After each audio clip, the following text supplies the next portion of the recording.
তো ভাইয়েরা আমার, আগামী দিন কিন্তু নতুন করে আবার বিশাল লড়াই হবে। কথা বুঝে আসছে? এক জালিম হেঁটেছে, আর এক জালিমের বিরুদ্ধে লড়াই বাকি আছে। লড়াই হবে তো নাকি? জোরে বলুন, হবে তো নাকি? কারবালা আমাকে শিখিয়েছে তাদের বিরুদ্ধে লড়াই করা আমার ইমাম পাকের সুন্নাত রাস্তা। জোরে বলুন সুবহানাল্লাহ। সেদিন এজিদ নামে লোক জুলুম করেছিল, আজকেও এজিদ আছে না নাই? অতএব লড়াই আমাদেরকে করতে হবে। যতদিন বাঁচব হকের পক্ষে, ন্যায়ের পক্ষে, মানবতার পক্ষে, ভ্রাতৃত্বের পক্ষে, সম্প্রীতির পক্ষে, ঐক্যের পক্ষে, গরিবের পক্ষে, দেশের পক্ষে, দেশবাসীর পক্ষে আমাদের এই লড়াই করতে হবে। এটা শুধু রাজনীতি নয়, এটা আমার ধর্মের কাজ। জোরে বলুন সুবহানাল্লাহ। অন্য কেউ রাজনীতির রং লাগালে লাগাতে পারে, কিন্তু আমার ধর্মই শিখিয়েছে হুব্বুল আতান, দেশকে ভালোবাসা ইসলাম ধর্মের কাজ। জোরে বলুন সুবহানাল্লাহ। আমার নবী বলেছে দেশকে ভালোবাসো, নবী দেশকে ভালোবেসেছে, এটা আমাদের জন্য নবীর সুন্নাত হবে। জোরে বলুন সুবহানাল্লাহ। এতিম, গরীব, দুঃখী, মুসলিম, অমুসলিম যে কোনো ধর্মের মানুষকে ভালোবাসা, এটাও আমার ধর্মের কাজ। জোরে বলুন সুবহানাল্লাহ। আজ দুনিয়াকে রাজনীতি বলতে পারে, অনেক কিছু নামে ডাকতে পারে, সেটা তাদের বিষয়, ওটা আমাদের দেখার বিষয় নয়। আমরা গরিবের পক্ষে ছিলাম, আছি, থাকবো। মানবতার পক্ষে ছিলাম, আছি, থাকবো। অসহায়দের পক্ষে ছিলাম, আছি, থাকবো। আরে জাত ধর্ম আমরা দেখবো না, আমরা দেখবো বাপ আদম, মা হাওয়ার ছেলে, আমরা সবাই ভাই বোন। ঠিক না বেঠিক? এই পৃথিবীতে প্রথম দুজন মানুষ ছিলেন, একজনের নাম আদম আর একজনের নাম হাওয়া। এই দুজনের থেকে পৃথিবীতে মানুষ তৈরি হয়েছে। সে আমেরিকা বলুন, জাপান বলুন, ইন্দোনেশিয়া বলুন, ভারত বলুন, পৃথিবীর যে কোনো মানুষ বলুন, সবার সৃষ্টি এই দুজন মানুষ, নারী আর পুরুষ থেকে। তাই আমরা সবাই এই দিক দিয়ে মুসলিম, হিন্দু, দলিত, আদিবাসী, শিখ, পাঞ্জাবি, আমরা সবাই বাপ আদম, মা হাওয়ার ছেলে মেয়ে, আমরা সবাই ভাই বোন। তাই প্রত্যেকটা অসহায় আমরা দেবো, এই অঙ্গীকারবদ্ধ আগেও নিয়েছিলাম। আজকে আরেকবার এই ঐতিহাসিক স্মৃতি কাজলিয়ার মাঠ থেকে অঙ্গীকার করেন, গরিব, অসহায়, দুঃখী, মুসলিম, আদিবাসী, হিন্দু, দলিত যেই হোক, তার পাশে আমরা দাঁড়াবো। অঙ্গীকার আপনারা নিচ্ছেন? গরিবদের জন্য লড়বেন, বিধবাদের জন্য লড়বেন, এতিমদের জন্য লড়বেন, অসহায়দের জন্য লড়বেন, ক্ষুধার্ত মানুষের জন্য লড়বেন। যত বড় সুপার পাওয়ার হোক না কেন, তার বিরুদ্ধে আমরা দাঁড়িয়ে গরিবদের পাশে দাঁড়াবো। অঙ্গীকার করছি, অঙ্গীকার করছি। মনে রাখবেন, এই মুহররমের মাস আমার ইমাম পাক তিনি নিজের পুরো পরিবারকে শহীদ করেছে। ইমাম পাক এজিদ বলেছিল, আসো তুমি তো আমাদের মিলেমিশে ভাগ বাটরা করে রাজত্ব চালাও। ইমাম পাক বলেছিলেন, দেখো রাজত্ব লিবার আমার কোনো লোভ নাই, আমি এতটুকু চাই তুমি জুলুম বন্ধ করো, তুমি অত্যাচার বন্ধ করো, তুমি রাহাজানি বন্ধ করো, তুমি খুন বন্ধ করো, তুমি ধর্ষণ বন্ধ করো। আমি ইমাম হোসেন তোমাকে সাপোর্ট করব।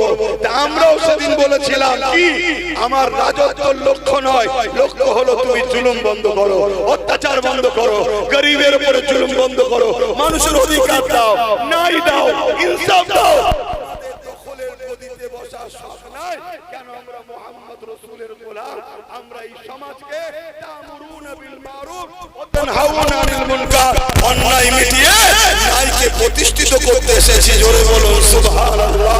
এই কাজ আমার গরিবের নওয়াজ করেছে, এই কাজ আমার আবু বকর সিদ্দিক করেছে, এই কাজ মুজাদ্দিদ আল-বাসানি করেছে, এই কাজ গৌসুল আজম করেছে, এই কাজ সাহাবা হুজুররা করেছে, যুগে যুগে নবীরাও করেছে।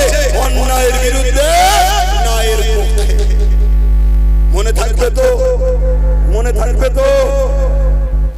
লোভে পড়ে যাবেন না, গরিবকে বদদুয়া নেবেন না, গরিবকে ভালোবাসুন, গরিবের সাথে, গরিবের পাশে দাঁড়ান, দেশকে ভালোবাসুন, দেশবাসীর পাশে দাঁড়ান, মানব বন্ধনে থাকুন, ঐক্যের সাথে থাকুন, একতার সাথে থাকুন।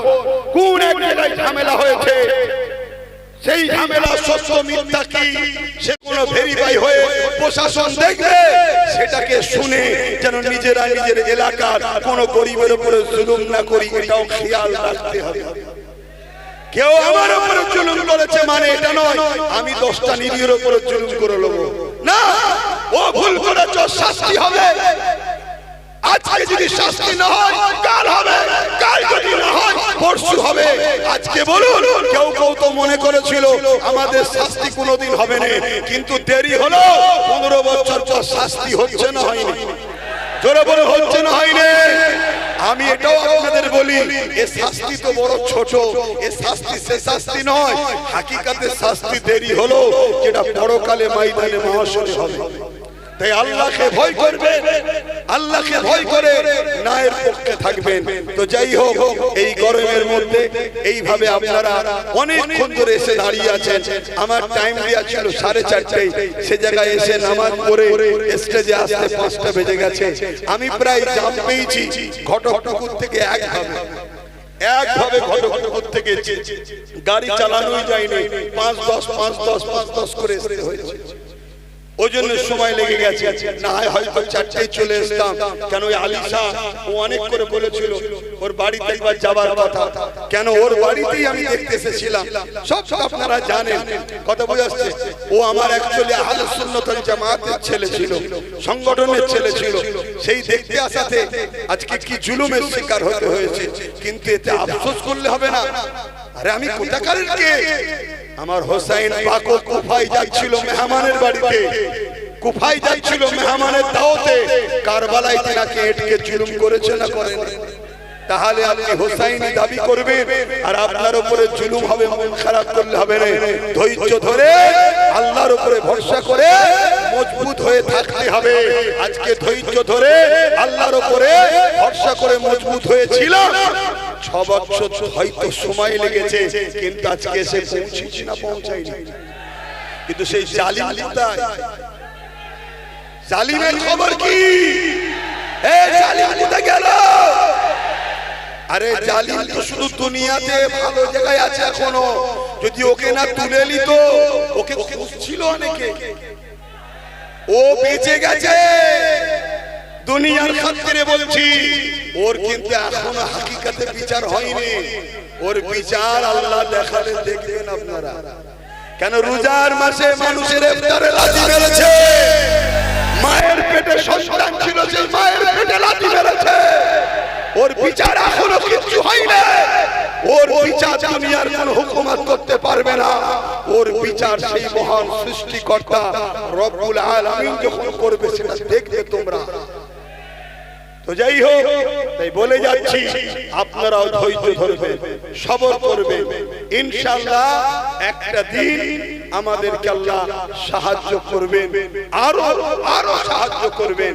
এ তো সবে দরজা খুলেছে, ইনশাআল্লাহ আগামীতে আরো সাহায্য আসবে, আরো সাহায্য আসবে। কথা বুঝছেন তো নাকি? হ্যাঁ, আরো সাহায্য আসবে। কেন যেটা এসেছে ওটা বড় টলমল করছে, ও বেশি দিন নয়, ও বেশি দিন নয়। তা যাই হোক, একটু যদি ধৈর্য ধরতে পারো আর ঠিকভাবে যদি চলতে পারো, ফলো যদি করো, যেভাবে গাইডলাইন দেবো যদি মানো, আগামী দিন তো আমাদের সময় আসছে, এরপরেই তো আমাদের সময় আসছে।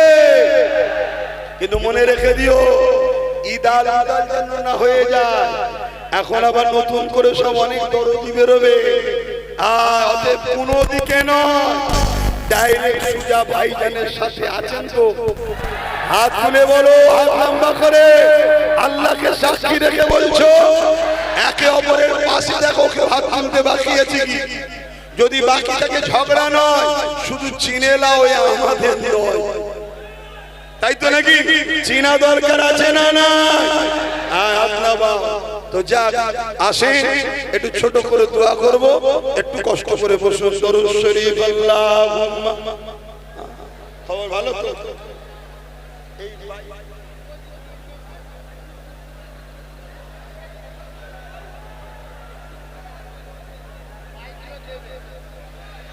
ভাইরা,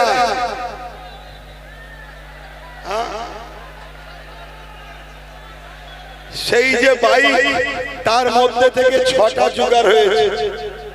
কথা বুঝলেন? এই ভাই, বসতে যদি অসুবিধা হয় তাহলে দাঁড়িয়ে দাঁড়িয়ে দোয়া করে দিচ্ছি, দাঁড়িয়ে যাও তাহলে। কেন এই বসতে পারছে না দাঁড়িয়ে যান, এই 6টা জোগাড় হয়েছে। তা আমি আশা রাখবো যারা নেতৃত্ব আছে বা প্রশাসন ভাইরা আছে তারা বিষয়টা আরো দেখবে যাতে করে বাকিগুলো জোগাড় করা যায়। কথা বুঝে আসছে তো? যাই হোক, আসে একটু দোয়া করে দিই, আল্লাহুম্মা আমিন। আয় আল্লাহ, এত কষ্ট করে আমার ভাইরাই গরমের মধ্যে, আল্লাহ এই সেই কাজদিয়ার মাঠ যেখানে আপনার নবী বলেছিলেন কেউ যদি বিমারিকে দেখতে যায়, অসহায়কে দেখতে যায়, আল্লাহ তার উপরে আপনি রহমত দেন। এক অসহায়, তার উপরে জুলুম হয়েছিল, দেখতে এসেছিলাম, এসে যে অন্যায় যে অত্যাচারের শিকার হয়েছিলাম, আজকে সেই মাঠে 6 বছর পর আল্লাহ আপনি আমাকে নিয়ে এসেছেন, আপনার শুকরিয়া আলহামদুলিল্লাহ। যতজন মানুষ যেখান থেকে এসেছে সকলকে সুস্থভাবে ঘরে পৌঁছে দেবেন, প্রত্যেককে সুন্দর জীবন দেবেন, প্রত্যেককে হাসি খুশিতে রাখবেন, প্রত্যেককে দুনিয়া আখিরাত কল্যাণ দেবেন। তাম পৃথিবীর বুকে আপনি শান্তি দেন, খাস করে ভাঙড় ক্যানিং এর মানুষের উপরে রহমত করুন। এছাড়া বাংলা ও আমার দেশে প্রতিটা জায়গাতে আপনি শান্তি দেন। আয় আল্লাহ, আমার দেশের সার্বভৌমত্ব নিরাপদে রাখেন, আমার দেশের সর্বধর্মের মানুষকে ভালো রাখেন, নিরপেক্ষ রাখেন, নিরাপদে রাখেন। আমার দেশের সেনাবাহিনী, বিএসএফ বাহিনী, পুলিশ বাহিনী, তাদেরকেও নিরাপদে রাখেন, নিরপেক্ষ রাখেন, ভালো রাখেন। আয় তামাম কায়নাতের সৃষ্টিকর্তা মালিক, আপনার কাছে ভিক্ষা চাই, এই উদরা সহ, ক্যানিং পূর্ব সহ, দক্ষিণ 24 পরগনা সহ আমার পশ্চিম বাংলায় প্রতিটা বাড়িতে আপনি রহমত দিন, প্রতিটা বাড়িতে ছেলে পুলে পরিবার বাচ্চা নিয়ে সুখে শান্তিতে রাখেন, অভাব অনটন দূর করে দিন, খোদার নিবারণের ব্যবস্থা করে দিন। আল্লাহ আমার মা বোনদের সংসারে শান্তি দেন, অভাব অনটন দূর করে দিন। খাস করে কাঁচদিয়া গ্রামে আপনি রহমত করুন।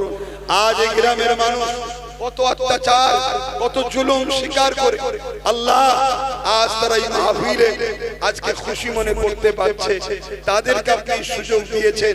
আল্লাহ আপনি রহমত করে, দয়া করে, মেহেরবানি করে তাদেরকে আপনি কামিয়াবি দিয়ে, তাদেরকে সুখে শান্তিতে রাখেন, তাদের পরিবার বাচ্চাদের ভালো রাখেন, তাদের সংসারের অভাব অনটন দূর করে দিন। খাস করে আমার আলিশাকে ভালো রাখেন, তার আব্বা আম্মাকে ভালো রাখেন, তার ঘরে আপনি শান্তি দেন। কত অত্যাচার স্বীকার করেছে, আল্লাহ জালিমদের বিচার আপনি করুন। আল্লাহ আরো বিচার দেখতে চাই। আল্লাহ আল্লাহ আপনি বিচার করছেন, আরো করুন। আল্লাহ হাবিবের খাতিরে আপনার এই মুহররমের মাসে ইমাম হোসেন পাক হুজুরের ওসিলাতে দোয়া চাই, আল্লাহ আপনি জালিমদের বিচার করুন। আল্লাহ আয় আল্লাহ হাবিবের খাতিরে রহমত করে, দয়া করে প্রতিটা মানুষের বিমারকে শিফা করুন, অভাব অনটন দূর করুন। কে কি আশা নিয়ে হাত তুলেছে আল্লাহ আপনি কবুল করে নিন। আল্লাহ প্রত্যেকের মনের নেক তামান্নাকে আপনি কবুল করুন। যারা কন্যা দেয় সুপাত্র মিলিয়ে দিন, যারা ঋণগ্রস্ত আছে ঋণ থেকে মুক্তি দিন। আল্লাহ আয় আল্লাহ আজ দেশ স্বাধীন হয়েছে, 79 বছর হতে চলেছে, 79 বছর চলছে। এই 79 বছর ধরে আমার কওম বারবার ঠকেছে, কখন এর পিছনে, কখনো তার পিছনে, কখনো এর পিছনে। আল্লাহ এই ফাঁকা থেকে আমার কওমকে ঐক্যবদ্ধ হওয়ার তৌফিক দিন, এই জাতিকে আপনি জাগান। আল্লাহ তাই হাবিবের খাতিরে আপনার নবী বলেছে কুরাইশ বংশের নেতৃত্ব মানতে। আল্লাহ কুরাইশ বংশের ছেলে নওশাদকে কামিয়াবি দান করুন। আল্লাহ পুরো মানুষ জাতির জন্য কামিয়াবি দান করুন, বাংলার মানুষের জন্য কামিয়াবি দান করুন। লোভ লালসা ভুল রাস্তা থেকে দূরে রাখেন, সঠিক পথে চলার তৌফিক দান করুন। আয় আল্লাহ মানুষের জন্য, গরিবের জন্য, আপনার সৃষ্টির জন্য আমি কথা বলি, এই আলোচনাকে আপনি কবুল করেন। ইসলামের আলোচনা প্রচার আমি করে বেড়াই, আল্লাহ এটাকে আপনি কবুল করুন। হাবিবের খাতিরে রহমত করে ভুল ভ্রান্তি মাফ করে দিন।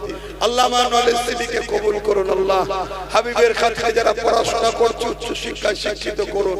যে যা আশা দিয়েছে আশাকে কবুল করেন। আমার মা বোনেদেরকে আল্লাহ তাদের মনের নেক আশাকে আপনি কবুল করেন। আল্লাহ এই এলাকায় আপনি মিল দিন, আল্লাহ শান্তি দিন। আল্লাহ নিজেদের মধ্যে জুলুম অত্যাচার অশান্তি থেকে দূরে থেকে একতা হয়ে থাকার তৌফিক দিন। আল্লাহ আল্লাহ ফিতনা ফাসাদ দূর করে দিন। আল্লাহ আল্লাহ হাবিবের খাতিরে রহমত করে, দয়া করে এক জালিমকে খতম করেছেন। হে আল্লাহ এরাও জুলুম করছে, এদেরকে আপনি খতম করে দিন আল্লাহ। হে আল্লাহ হাবিবের খাতির রহমত করে আপনার কাছে ভিক্ষা চাইছি, আপনি আমাদেরকে সাহায্য করুন আল্লাহ। আপনি আমাদেরকে পরীক্ষা নিচ্ছেন, এই পরীক্ষায় ধৈর্য সবর নাই নিষ্ঠার সাথে চলে পাস করার তৌফিক দান করুন আল্লাহ। এই জলসা কমিটিকে কবুল করুন, প্রতি বছরে সুন্দর করে করার তৌফিক দান করুন আল্লাহ। যারা বিগত দিন ভুল করেছে আল্লাহ, যদি তারা তাদের ভুলকে বুঝে মানুষের কাছে ক্ষমা চায়, আয় আল্লাহ তাদেরকে আপনি হিদায়াতের রাস্তা দেখান।